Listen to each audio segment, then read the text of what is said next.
Greetings, my name is Monty Martin. And I'm Kelly McLaughlin. And we are the Dungeon Dudes. And you may have heard that a new set of core rulebooks are coming out for Dungeons & Dragons this fall.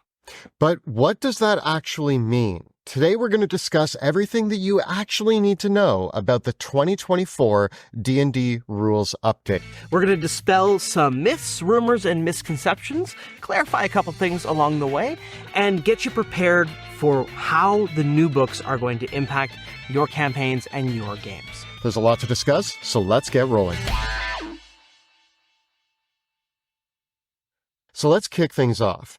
Wizards of the Coast is releasing a brand new set of core rulebooks for D&D in 2024. This includes the Player's Handbook, the Dungeon Master's Guide, and the Monster Manual. These will all have updated and new rules for people to continue playing their favorite game. These books will be coming out as a staggered release, starting with the new Player's Handbook on September 17th, 2024. This is going to be followed up by the Dungeon Master's Guide in November on the 12th. And then the Monster Manual is a little bit further out. It's not coming out till February 18th in 2025. Now, if you have a master tier subscription to D&D Beyond and you pre-order, you do get access to these books about 2 weeks ahead. So if you want to get on the bleeding edge and see the Player's Handbook in its full and complete glory, pre-ordering through D&D Beyond lets you see the rules on September 3rd. There's all sorts of different places that you can order the books now, whether that's from Wizards directly through D&D Beyond.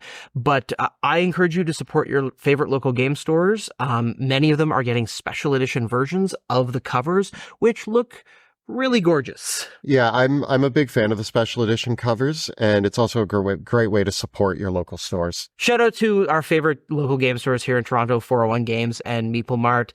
They got the pre-orders already rocking for the special edition core rule books, and I got my set on order. So I'll pick those up when they launch. So what is actually being covered in these new core books? Whether you are continuing your journey in Dungeons & Dragons or just jumping into the hobby for the first time, these 3 books are the essential books that you need to run the game. They are going to include revisions to the 12 core classes, including 48 subclasses, some brand new or some introduced from Tasha's and Xanathar's, as well as many returning classics. Interestingly enough, what this means is that there's going to be 4 subclasses for every single class. Back in 2014, some classes only got 2 subclasses, like the Druid and the Bard, whereas other classes, like the Wizard and the Cleric, were absolutely spoiled for choice, getting 8 in the case of the Wizard. So things are a little bit more balanced out in terms of options available to each class in terms of subclasses. Also included in these books, you're going to get 16 backgrounds and 10 updated species. All your favorites are here: humans, elves, dwarves, dragonborn, tieflings, and a whole bunch of new additions as well. There are a lot more feats in the new Player's Handbook, and they've also been broken out into several different categories of feats. There are origin feats that come at level 1. Every character gets a origin feat as part of their background at first level. And then there are now the general feats and the fighting style feats, as well as epic boons for characters of 19th level and higher. Not only that, but a lot of spells are going to be in this book. We have 391 spells. Again, there's a handful of new spells and many more that were added in Tasha's and Xanathar's that are being reprinted. Several of the classics are getting reworked. So if you think you're familiar with a spell, when this book launches, you may want to just reread your favorite spells and make sure that they are working the same. In addition, we know that the Player's Handbook has been revised and reorganized to make it more accessible for new players and more useful at the game table for experienced players. Going on to the Dungeon Master's Guide and the Monster Manual, those are a little bit further in the future, but we know that the Dungeon Master's Guide is actually going to include example adventures within the book itself, as well as an introduction to the world of Greyhawk. And there's going to be 550 monsters in the Monster Manual, which is a pretty big increase. That's a good amount. Yeah. You can also expect to find 221 items and over 400 magic items. So these 3 books are going to redefine and rebalance the core rules for 5th edition. The rules have been updated and are much tighter in many places, with important clarifications for confusing rules that have been cleaned up. And so it should be a lot easier to jump into the game now with these new rulebooks. Now, this brings up a really common question that we've seen all over the web, with people wondering, is this a new edition of D&D? What actually are these rulebooks? Why are they happening? What's going on here? And there's a lot of opinions over this, but we can just put a couple facts out there. Wizards of the Coast is not calling this 6th edition. They are not calling it 5.5. They seem to sometimes call it the revised core rulebooks, but it seems like it's the 2024 rules update to 5th edition is the closest that I can find to an official name for what this is. So if you wanted to call it 5e 2024, that's probably the most accurate description you're going to get. It still is 5th edition, and the best way that I can describe these books is there's a lot of video games that I've played where, you know, a year, or in this case 10 years into the lifespan of the game, you download a major patch that has quality of life updates that kind of changes some of the fundamental aspects of the game. Well, the actual game stays the exact same. So if you're playing, I don't know, Destiny, and they do a big update and some of the guns change, some of the armor changes, some of your class abilities might work a little bit differently, but the fundamental values and the idea of how you play the game still remains the same. That's what this is. It's basically a major patch download for 5th edition D&D that's meant to smooth out a lot of the bits that maybe weren't working as fluidly as they could have. Yeah, and to be fair, a few of these things were a long time coming, and it's the closest comparison to it really is years ago with 3rd edition, only 2 years after the 3rd edition core rulebooks came out, Wizards updated 3rd edition to 3.5 and re-released the core rulebooks again. That had a couple adjustments to the paladin and the monk and the ranger in it. A couple spells were changed around, and a few rules were clarified. The monster stat block format was slightly adjusted and changed, and a couple things got updated. A few things didn't get updated. And I think that at the time, Wizards thought calling it 3.5 was a pretty clear way to do it, but I don't blame Wizards from not embracing the 5.5 sort of nomenclature. It still makes it feel like it's a new thing when this is really just trying to say you're still playing 5th edition. We're just up to. I think that if you what's going to be interesting is that if you know 5th edition well, there's going to be just enough changes that you're going to want to make sure that you read the rule books carefully. But a full-on edition change of D&D, when we look at the difference between 2nd edition, 3rd edition, 4th edition, and 5th edition, these tend to be accompanied by pretty large structural changes to the way classes are even organized and the design principles underlying the game as a whole. And so there's none of that here. And so I know for some people that might be disappointing if you might have been hoping for a really, really big change to the rules of D&D, to the way that classes work, massive overhauls to the classes. That's really not what's happening here. I think, as you said, Kelly, a balance update with quality of life improvements is the best way to describe it. Another big question that we hear a lot is what happens to my old books if they are sort of making all of these little changes to 5th edition? What about all the other books that you own? Obviously, the core rule books are being updated, but you might own the whole catalog of 5th edition books. So you can still use them with a few caveats. First of all, almost every adventure that has been published for 5th edition from Wizards of the Coast or even independent publishers, those are going to work just fine with the new rules. You may need to tweak a few elements if you're reading through one of your favorite adventures and it has a few monster stat blocks specific for that adventure, or there's a few rules that it says to use that have been updated. You might need to be aware of a few tweaks, but overall, the structure of adventures remains the same. We're still playing 5th edition. So a little bit of advanced prep and making rulings at the table is going to cover you for basically everything that you need to do with adventures. I don't even think that much prep is even going to be needed with regards to pre-written adventures. A lot of people have asked us if we're going to make a revision or an update to our adventure Dungeons of Drakkenheim, and from everything that I've seen so far, I don't think that that's necessary at this time. I mean, even if you're reading through an adventure and it says throw 8 skeletons in, well, if the new monster manual has new skeletons, then you're just going to use that monster manual and throw those skeletons in. So it's not a big deal. It's possible there might be some cases where a monster has been rebalanced and maybe an encounter is a little bit harder or easier than it was before, but those cases are something that I would handle on a case-by-case basis. I fudge most combat encounters in an adventure anyway, based on what my party's skill level is and how much I gave them magic items. Yeah, and going on with any monster books, so things like Volo's Guide to Monsters, Mordekainen's Tome of Foes, Monsters of the Multiverse, or if you've got like Tome of Beasts, or Flea Mortals, or if you backed our upcoming monster book, Monsters for Pluto Jackson's Monster Slaying Guide, a lot of monsters, whether official or created by independent publishers, they're going to work just fine with the new rules.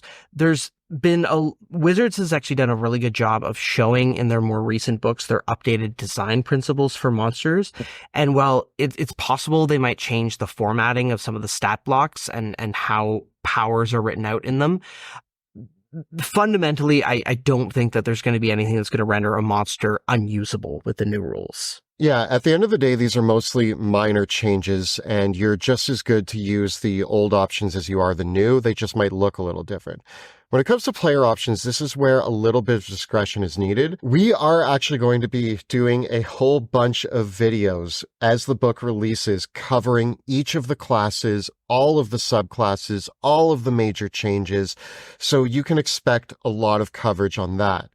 But generally, the rule of thumb is that if a class, subclass, feat, spell, or ability is updated and printed in the new books, you'll default to using what's printed in the new books instead of things by the same name in the old books.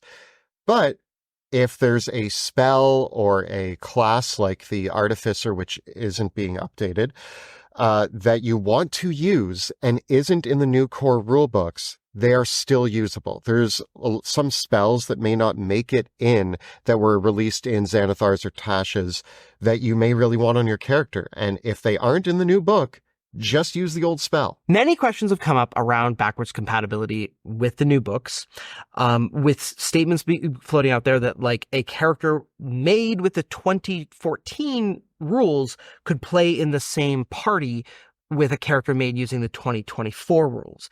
But it wasn't clear whether you would be able to mix and match character options between the previous books and the new books. What it really seems to be now is that you can, as long as you don't use the old version of something that was updated. So, for example, you use the new rules for the Ranger or the Paladin. But if you want to go back and still play a Oath of Conquest Paladin or a Drake Warden Ranger, you can still use those subclasses just with the new versions of the classes. And whereas if you wanted to take the old version of a feat from 2014 because you don't like the 2024 version of that feat, probably don't do that. Yeah, you'll have to decide as the DM at your table if you want to embrace the new rules, but from what we've seen in like the Unearthed Arcana and the few glimpses that we've gotten from released content, It's been really exciting, and I think a lot of the updates, even the ones we're not the happiest about, do feel like they're doing an appropriate job of balancing things. Mm-hmm. So I think that our recommendation is to default to the new rules where applicable. So to reiterate, if you are using the new 2024 updated rules and you want to take spells that were printed in Xanathars and Tasha's that aren't in the 2024 rulebooks, like Green Flame Blade or Tasha's Mind Whip, or if you want to play a subclass like a Rune Knight using the updated base fighter, or if you want to take a feat like Elven Accuracy, you can do that. But you don't use the old version of Great Weapon Master. You use the updated version of the feat. And again, yes, you still can play an Artificer. It's just going to be the originally printed Artificer from the Eberron setting or reprinted in Tasha's. Mm-hmm. Or was it Xanathar's? It was Tasha's. Cool. And people have asked us if we're going to update the Apothecary class that we wrote in Sebastian Crow's Guide to Drakenheim. Don't really think we need to make a lot of changes. And I think one thing that has been noted is our Apothecary gets their features starting at first level, whereas all the classes in the new book will get their features starting at third level. But that's Wizards of the Coast design philosophy, is to start everything at third level where you choose your subclass. I don't think it's a big problem to create something that is still mildly different that starts at first level. That's kind of part of the flavor of an Apothecary, so I don't think we need to update it. But when we do ask that question, like what has really changed, every class in the game now takes its subclass at level 3. So originally, Warlocks, Sorcerers, and Clerics chose their subclass at level 1, and Wizards and Druids would choose their subclass at level 2. Now, every class in the game gets its subclass at level 3. And so if you are playing an old subclass that got features at level 1 or 2, you just have to wait till level 3 to get those things.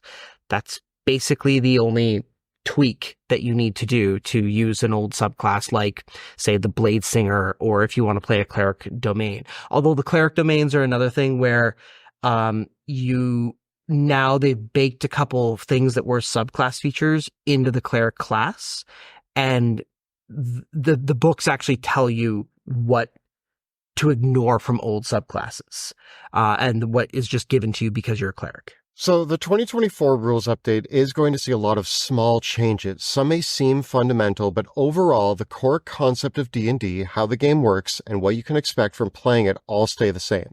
The flow of a 5th edition game is not altered. Your favorite classes are still going to be here and still fit the same role they always have, but updates to help balance and streamline the classes are something that is happening. Some subclasses may still be defined in older books. Each of the core classes, as we said, has 4 subclasses. So for those of you who love playing a cleric or wizard, yeah, you're going to be missing some of your favorites. But they actually have some new subclasses being presented in this book, as well as returning ones from Tasha's that I think really belong here. And some of the new ones that we've gotten to see, we did an earlier video on the World Tree Barbarian, which looks really cool. So from what we've seen, the subclass options that are being presented are either redefined and, in my opinion, better than the old version, or have been brand new and exciting.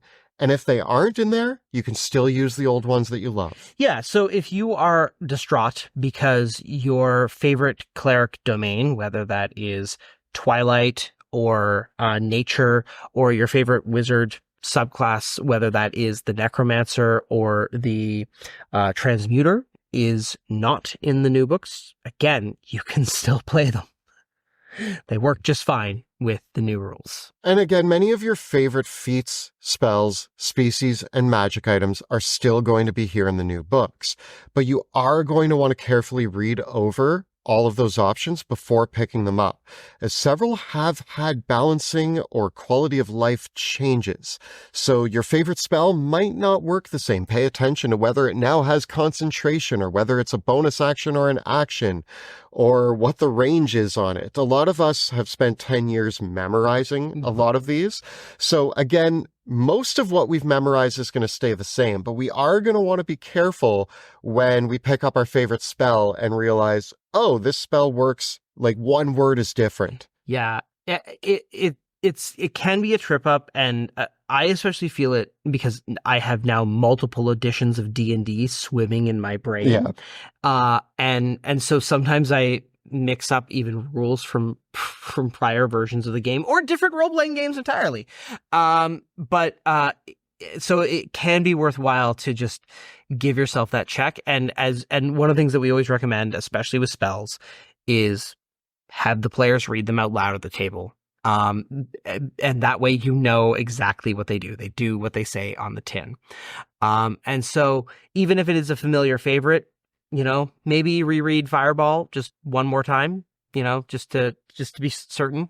Yeah, I don't know for sure, but maybe there's extra D6s, maybe there's not. Maybe it has a bigger radius. Who knows? Those are the things that we're going to want to be careful for as the new books come out. A big question in response to all this is, do I have to switch to the new rules? And truth be told, no, you don't.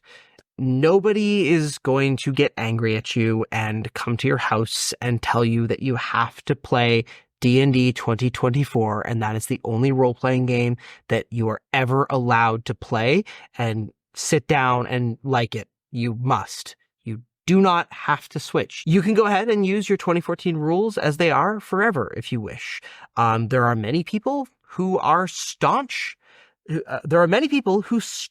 cling to their gray boxes, red boxes, first edition rulebooks, second edition rulebooks, third edition rulebooks, and even there's a few rare specimens that still play fourth edition. So nothing happens to nothing stops you from playing your old books at all, as long as your group is still enjoying playing them. That said, I think it's a pretty swell quality of life improvement for D&D 5e. D&D's always been a game that allows you to play the version that you have attached to. Again, some people cling to their first edition that they got to play. Some people love moving on to the new and updated rules. Whatever feels right for you is the right choice. We think the 2024 rules update is a great improvement for D&D 5e, but if you and your table love the 2014 rules and they suit you better, feel free to keep using them.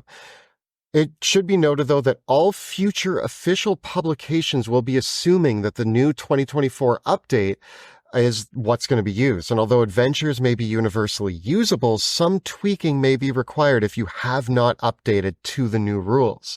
No matter what, though, enjoy D&D the way that works best for you and enjoy playing the game. And if things aren't to your taste, there's a lot of other great tabletop role-playing games out there that you can try.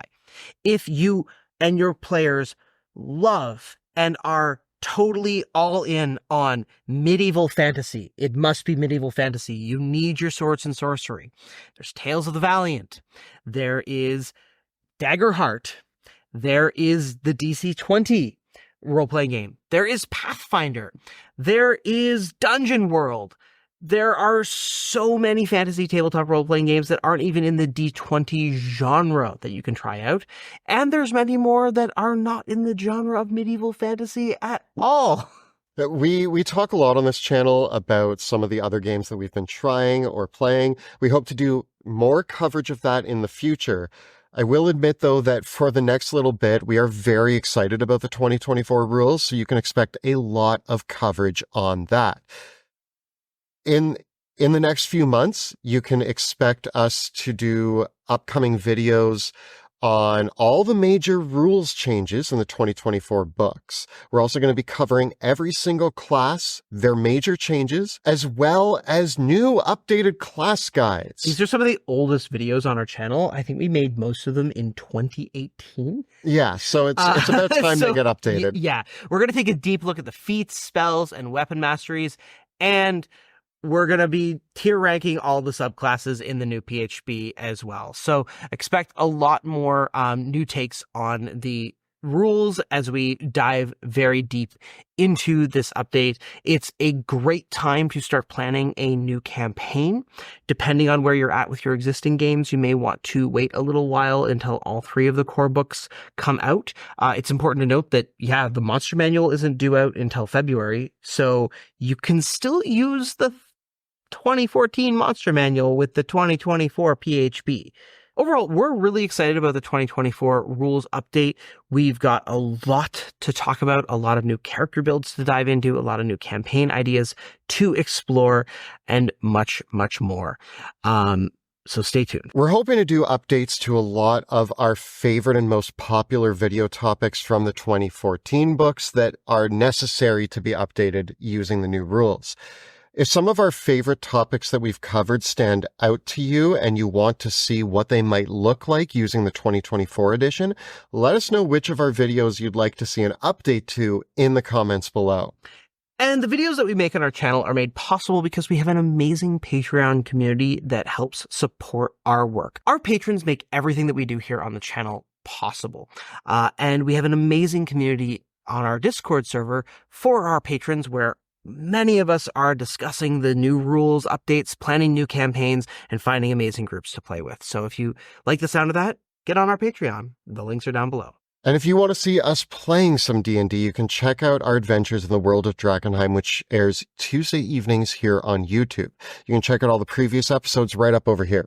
And we've got plenty more videos coming that are going to be looking at the 2024 rules update. We got a new playlist for that right up over here. Please subscribe to our channel, like this video, and ring that bell so that you never miss an episode. Thanks so much for watching. We'll see you next time in the dungeon.